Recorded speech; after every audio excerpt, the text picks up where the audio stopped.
Hi, I'm Donna from Elastica. Enter here for a true interactive experience. Let's get undercover.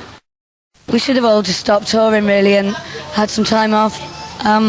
We carried on touring because we just feel like we're sort of breaking through in America a bit. I mean, we've managed to go gold now in America, which is brilliant. And we were all enjoying it, so we carried on. But yeah, it's a bit sad that Annie's not with us anymore. Well, the songs tend to be written by an individual of us, one of us, either me or Justine, and we'll write the song and then the band will just play the parts that are already written. So they are actually just written by the individual, not by the whole band. I mean, Justin's come up with drum beats now and again, which he uses, but a lot of the time me and Justine will write them for him, and the same with the bass lines. And sometimes I'll write Justine's guitar parts and harmonies, and she'll write my guitar lines. You don't really write as a band through jamming that much. We usually write at home on 4 tracks and then play the songs together.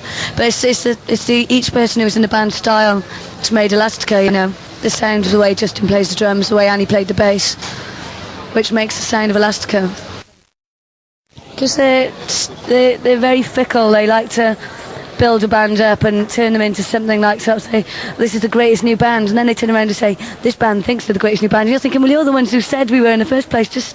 They're stupid. They're really not all British press. I mean, but the sort of real tabloid press is annoying, to say the least. I think Justine plays it down a lot.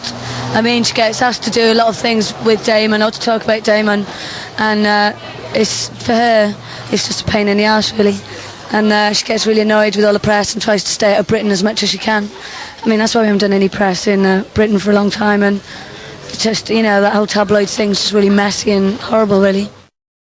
I think we do like pop. We love good melodies and catchy choruses, but I think we're also a lot darker than that. We got a lot of, we like a lot of odd sounding, sort of cacophony sounds, things that are really horrible. So I don't think we'll ever be a sort of true pop band in the sense of easy listening pop. Doesn't mean anything, it's a made up word that sounded good when we said it. Connections, a load of garbage, you can make of it what you will, it doesn't really have a theme. I tried to write something that made sense, but nothing came out of it, so that's how it ended up. It's just a good tune, and made up lyrics for it, Car song's about, using a metaphor of a car for having too many choices of which person to have sex with, basically, because when there's so many people around and they're all great, then how do you just stick with one person? Stutter's about not being able to get it up when you've drunk too much, for a bloke being coming home late from the pub. It did take us a while to record, but that's just because it was our first time in the studio making an album, and we had to try and get all the guitar sounds right and the drum sounds, and it's really difficult because we worked with just an engineer. We didn't really have a producer, and the engineer was just a friend of ours, so it's like a learning process for all of us. But I think the songs we actually had written before we went in, they were all pretty much done. It's just to get all the sounds right,